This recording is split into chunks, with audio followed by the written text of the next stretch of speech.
or health issues. So that's Proposition 65. But also it says that California feels that it is safe. I say if there's a question about a certain material, smallest question, safety of a certain material, why use it? Sure. Err on the side of safety if you're going to err. Absolutely. I mean, at one time, I think, I can't remember exactly how long ago, but 1 out of 600 children were autistic. I'm just using that as an example. Sure. Recently, 1 out of 16 are in the spectrum. That means 1 out of 16 children are suffering from some sort of a neurological issue. Yes, is the environment, is the fact that we have clouds of mercury vapor being pushed to us from China. It's about our own companies and corporations manufacturing of coal and electricity that produce mercury vapors. It's about the mercury in the fish. It's about the mercury in the vaccinations, and also the mercury in these fillings. Now, very basically, for me as a student, I was taught the periodic table. This is the basics of everything, basically, or of the whole science for me. What are the 2 most toxic substances in the world? Plutonium and mercury. So for me, how could any amount of it be safe?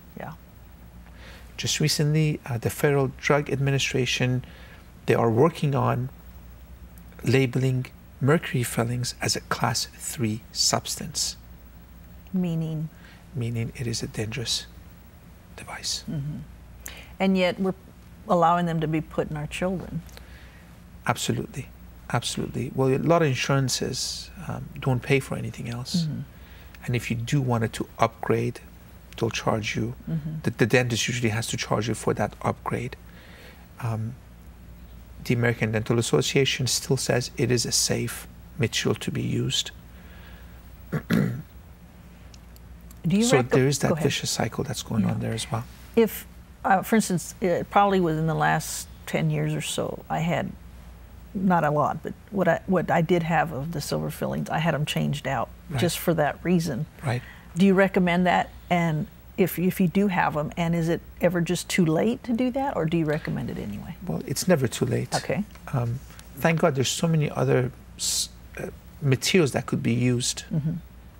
Why even use that if you don't have to? But if you don't have a choice, that's a question for the consumer.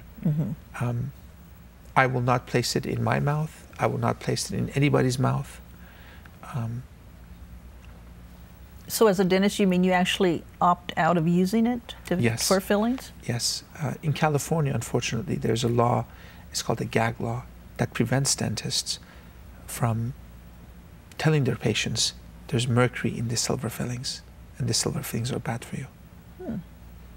So what other options do we have for our children, let's say? Well, there's tooth-colored materials that are available.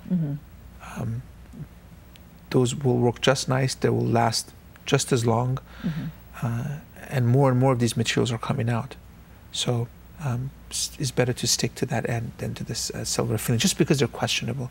If they're questionable, why even? And your recommendation then is that it's worth the few dollars extra? Absolutely. Absolutely. You know, if you look at our in Europe right now, they've estimated if you have, let's say if I give you $100,000 to use for your health, they've estimated in Europe by the age of, I think, 53, $90,000 of that money is used. In the States, it's the other way around. Up to age 53, $20,000 of that is used. Wow. So we have to get into a more practice of preventive medicine. And so as a parent, do you have an option then to ask for? You have the right to ask. Every material that's used in dentistry has to have what we call an MSDS tag. What's in there? What's the toxicity of this? So we need to ask. We have to ask. And then at that point, it's a matter of whether your insurance covers it or you want to pay it. Yeah, but it's your choice. I mean, we're sitting here interviewing right now. I never tell my patients, listen, you have mercury in your mouth and it's bad for you. My patients come to me, I want this removed. because either their doctors told them, or they read the research on the internet, or they found out that European countries are banning this material. So I'm not telling my patients, they come and asking me. Yeah. So let's say someone is coming to you and a child. I mean, a lot of times it's sad to say, but parents are thinking, well, these aren't permanent teeth, they're going to fall out. And, you know, what is your response to that? Well, again, it has to be a comprehensive evaluation done. If I have a child who is suffering, who is in need, or who is going through healing crises, if I can't wait, if this needs to be removed and the doctors have checked blood levels of heavy metals, and let's say the mercury, lead, nickel are off the chart, and this child is not exposed to any other type of heavy metals at home or anything, of course, I'm going to go and remove it right away. If it's a baby tooth and it's about to pop off, well, we'll just let it pop off. But if I have a young, strong young man or young lady who's not showing any symptoms, I'll just observe it. I'll just watch it. But I will let the parents know is actually their decision. So where do you think, doctor, why do you think we are as a country where we're at in view of the mercury? And do you have hope for that we're headed somewhere different with this? God, I hope so. I really do. But I really do. Why United States of America, the most affluent country in the world? Why I are would we love here? to get into this conversation with you, but I'm afraid to lose my license. Okay.